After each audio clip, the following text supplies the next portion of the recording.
Assalamualaikum warahmatullahi wabarakatuh. Bismillahirrahmanirrahim. A'udzubillahi minasyaitonirrajim min hamzihi wa nafthihi wa nafatsihi.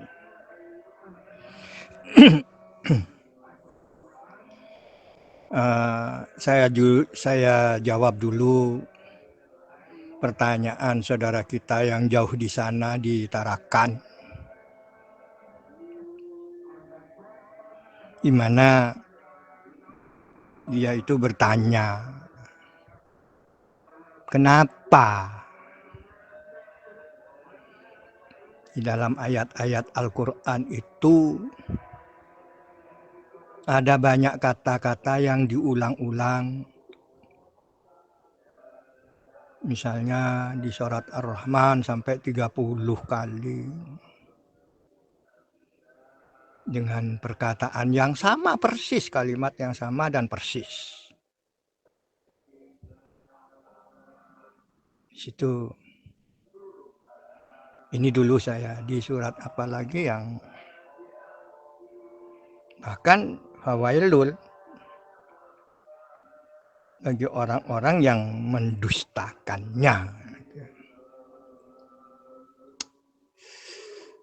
Saya lupa itu suratnya. Nah, saya jawab saja karena Pak Hyar tahu itu suratnya, itu tahu orang pernah dikirimi saya itu. Dan saya juga pernah baca sih. Ya itulah kelemahan saya apabila sudah sampai kepada surat ayat nomor berapa itu sudah itu menjadi kelemahan saya, kurang perhatian terhadap itu. Di sisi yang lain, hanya satu ayat yang namanya Ramadan itu, tapi dirayakan demikian megahnya, sehingga para konglomerat Islam itu mendukung sepenuhnya, dan bahkan para musisi mendukung, dan para orang-orang awam pun memeriahkannya, mulai dari sudut gunung yang terpencil sampai kepada kota metropolitan yang namanya Jakarta, itu semuanya. Itu memang pertanyaan yang yang harus terjawab. Kenapa?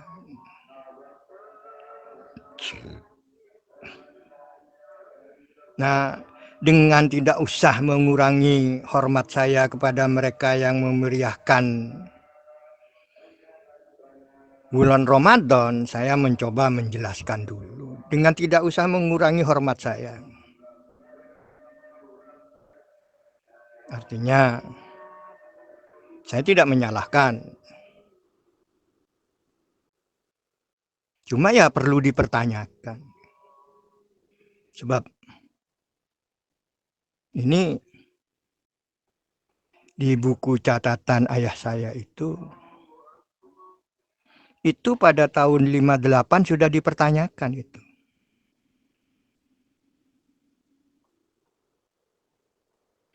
Ayah saya menjawab di dalam bukunya, beliau itu jawab. Dan selama 2 bulan ayah saya itu katanya dicecar dengan kata-kata yang negatif, dengan tuduhan yang berkenaan dengan ekstrim. Ya tuduhannya ekstrim sih, tapi dituduhkan kepada ayah sebagai orang yang ekstrim. Sebenarnya tuduhannya itu ekstrim sebetulnya. Mereka yang menuduh itu ekstrim sebetulnya. Tuh. Baiklah Pak Hyar, kita ingat. Yang pertama, ada satu hadis Yang hadis itu ada di 10, 12 hadis. Yang berbeda-beda anunya. Jenisnya berbeda dan yang periwayat hadisnya pun berbeda-beda. Hampir secara jamaah periwayat hadis meriwayatkan itu semua. Nah, sebetulnya pertanyaan Pak Ahyar itu hadiah dari Allah Subhanahu wa taala. Ya, bersyukurlah Pak Ahyar. Katakanlah sebanyak mungkin alhamdulillah. Dengan daya pikir yang top, alhamdulillah itu jangan hanya dengan tadabbur yang cukup untuk mengatakan alhamdulillah dengan saya mau menyampaikan hadis itu. Itu hadiah buat Pak Ahyar dan alhamdulillah Pak Ahyar mendapatkan hadiah itu. Tafakkaru sa'atin khairum min ibadatin sanatin. Aduh, ini luar biasa. Berpikir sejenak itu jauh lebih baik daripada ibadah 1 tahun. Saya mencoba mencari tentang tafakkaru sa'atin. Saat itu berapa itu? Nah, sampai sekarang saya belum ketemu. Saat itu berapa? Sedetik, semenit, sejam, sehari? Saya tidak dapati itu. Jadi, yang pasti saat itu buat saya ya detik. Karena tidak ada menit kalau tidak ada detik.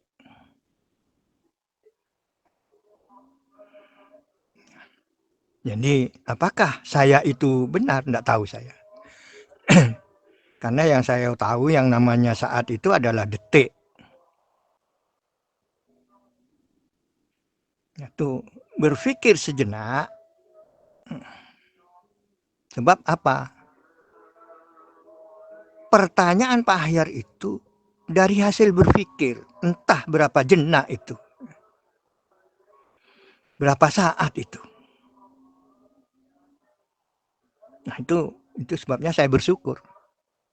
Sehingga timbul satu pertanyaan yang sebetulnya itu adalah hadiah dari Pak Ahyar. Tapi Pak Ahyar bingung.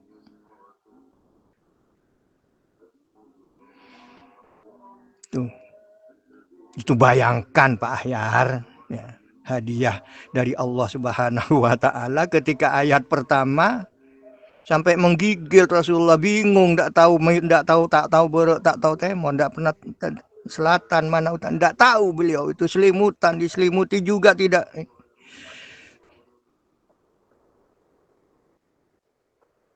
Itu membangunkan daya pikir.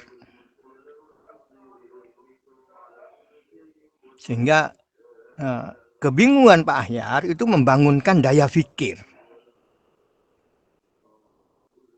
Itu dulu buat Pak Ahyar. Saya jawab, harus terjawab itu Pak Ahyar, harus terjawab itu. Fabi ayyi ala'i rabbikuma tukadziban. Itu diulang 30 kali di dalam surat Ar-Rahman. Dan itu berkenaan dengan ayat-ayat cipta.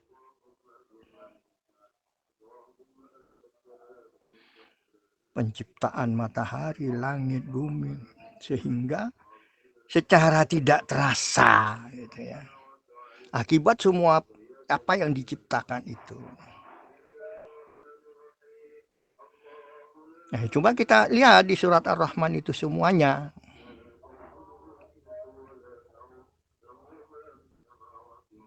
Kira-kira kita bersyukur dengan adanya oksigen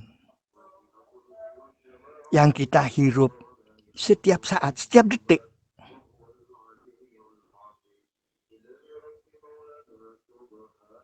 Itu berapa kali kita kira-kira bersyukur? Saya 80 tahun umur saya. Artinya selama 80 tahun itu saya menghirup udara yang diciptakan oleh Allah Subhanahu wa taala. Kalau saya ukur berapa kesyukuran saya terhadap udara yang secara gratis saya hirup setiap detik.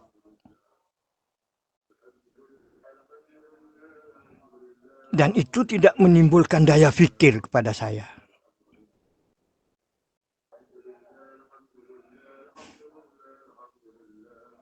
Itu yang yang paling ekstrim lah ya saya sebut ya. Karena kehidupan kita itu karena itu memang.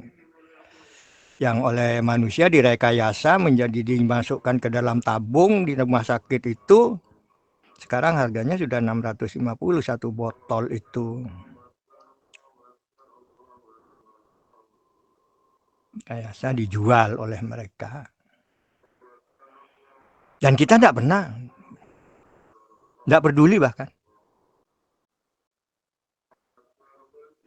Karena apa? Nggak pernah dirayakan. Kalau dirayakan apa keuntungannya? Tidak ada keuntungan apa-apa. Dirayakan itu artinya dibesarkan. Volumenya itu dibesarkan. Diperbanyak kalau banyak. Tuh. Itulah yang pertama yang ditanyakan oleh Pak Ahyar itu. Jadi itu berkenaan dengan ayat-ayat yang diciptakannya. Seakan-akan penciptaan matahari ini seakan-akan tidak ada ininya, Pak. Kepada manusia ini seakan-akan ya biasa-biasa saja lah. Tidak pernah ada.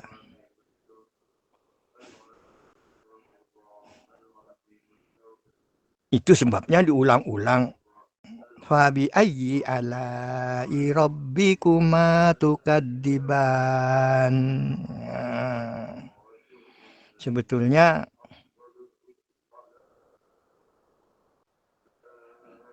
nikmatku yang mana yang engkau dustakan? Sebetulnya di situ tidak ada kata nikmat, tidak ada di situ. Fabi ayyi ala'im. Tidak ada kata nikmat di situ, tidak ada.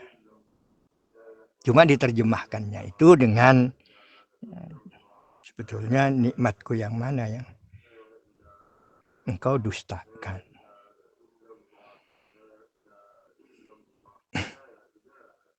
Ini di situ sebetulnya tidak begitu juga maknanya. Jadi sebetulnya rangkaian nikmat dua nikmat itu dua nikmat. Jadi alai itu artinya adalah rangkaian kenikmatan. Jadi kenikmatan itu sendiri tidak begitu pas terus ada nikmat gitu aja, ada rangkaiannya. Mata rantai kenikmatan itu kalau ditarik,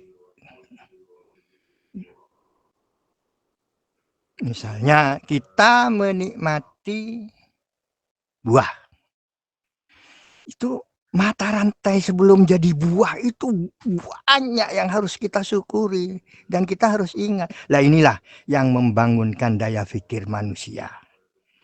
Maka perkataan Rasulullah itu tidak bisa diingkari oleh para ilmuwan. Tafakkaru sa'atin khairum min ibadatin sanatin. Berpikir sejenak itu lebih baik daripada ibadah 1 tahun. Karena kalau mencari mata rantai kenikmatannya buah itu saja,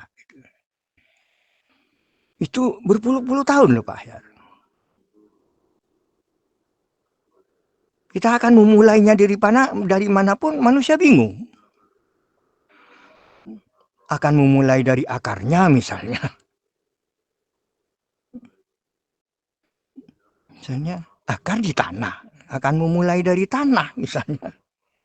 Secara geologi, tanah itu berlapis-lapis. Kemudian kandungan tanah itu apa? Allahu Akbar walillahilham. Allahu Akbar walillahilham. Allahu Akbar walillahilham. Jadi berpuluh-puluh tahun. Dari mana kita akan menikmati mata rantai yang namanya satu buah saja, satu buah. Contoh misalnya kadangnya karena di sini banyaklah buah itu, misalnya rambutan lah katanya yang disia-siakan kadang-kadang tidak ada harganya. Kalau disia-siakan tidak ada harganya kan artinya didustakan.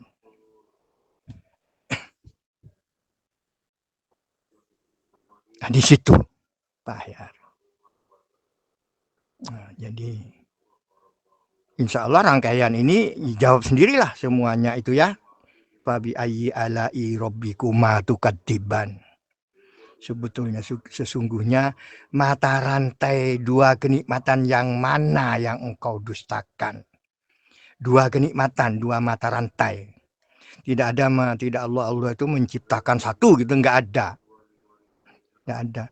Bisa menjadi tunggal itu nanti itu bisa salah nanti. Allah sendiri yang tunggal soalnya. Jadi buah itu satu, itu mata rantai satu, itu waduh berjuta-juta itu, bermiliar bahkan. Dari satu ke satu, satu menjadi dua, menjadi tiga. Tuh. Saya kira Pak Ahyar lebih tahu itu. Itu jawaban saya tentang diulang-ulang. Diulang-ulang itu untuk menghidupkan daya fikir. Nah, dengan daya fikir itu diharapkan adanya satu satu tauhid, menimbulkan rasa tauhid. Karena kalau kita menyelidiki atau meneliti atau mentadaburkan buah itu sendiri, mata rantainya luar biasa. Sehingga mau tidak mau kita harus menyebut yang satu. Maka tauhid itu sendiri kemudian timbul di hati kita. Maka daya fikir itu hidup untuk mentauhidkan Allah Subhanahu wa taala sang pencipta satu-satunya. Itu Pak Ahyar. Nah, tentang yang kedua, yang tadi saya sudah dengan tidak usah mengurangi rasa hormat saya terhadap mereka yang merayakan, membesar-besarkan, dibesarkan yang namanya Ramadan itu. Ya, saya juga prihatin. Sebab bukan begitu caranya. Kalau secara tauhid, kalau secara berpikir, kalau secara mau merasakan di hatinya, kalau memang mau mencontoh Rasulullah dan para sahabatnya gitu. Cara itu enggak ada, itu enggak ada.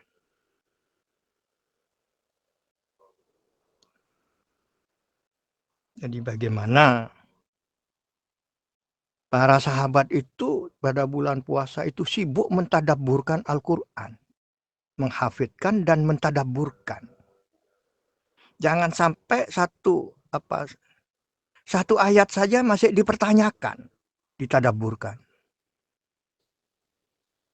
Kesibukan mereka di sana pada hari raya, pada hari puasa bulan Ramadannya. Karena apa? Karena Al-Quran itu turun pada bulan Ramadan. Maka dirayakanlah dengan mentadabburkan Al-Quran. Jangan sampai satu ayat pun masih dipertanyakan.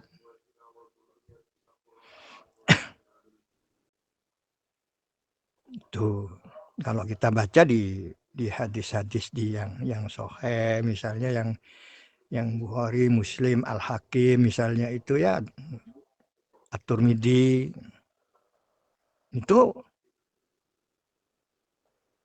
itu cara-cara, kalau kita mau melihat cara-cara beliau dan para sahabatnya itu merayakan bulan Ramadan. Jadi kesibukan berpikir dan adu berpikir.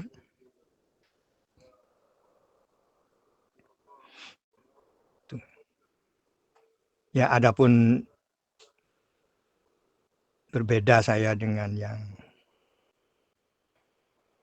yang lain ya, dengan tidak mengurangi hormat saya daripada tidak sama sekali.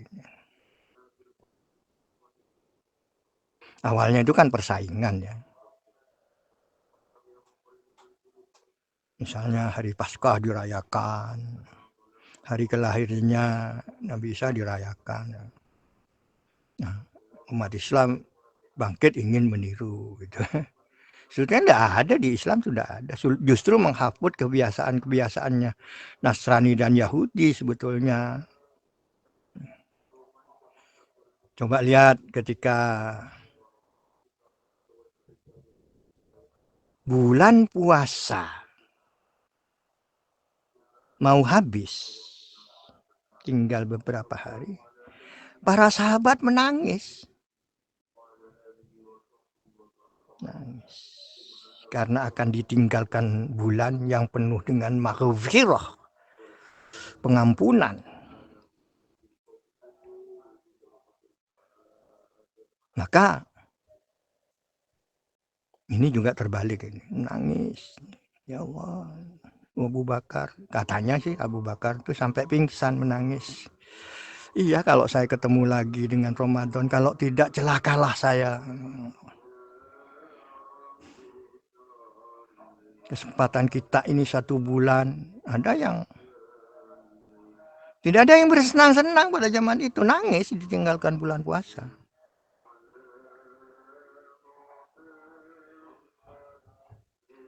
Kesedihan itu dibuktikan dengan sesudah hari raya itu yang senyap, hari raya senyap itu hanya yang ada itu adalah dirayakan dengan sholat, dan di dalam khutbahnya Rasulullah itu menangis di dalam sholat itu. Sehari sesudah itu ditandai dengan puasa lagi.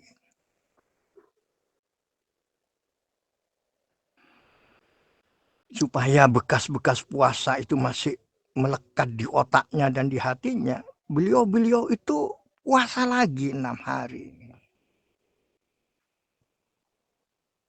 Itu menghadang agar tidak sama caranya dengan orang-orang Nasrani dan Yahudi yang merayakan hari rayanya, berpesta-pesta menghabis-habisan. Dengan maksud itu puasa Syawal 6 hari itu dihadang oleh Rasulullah dengan puasa 6 hari. Dengan prihatin lagi di situ. 6 hari itu beliau minta agar para sahabat, semua umat Islam nantinya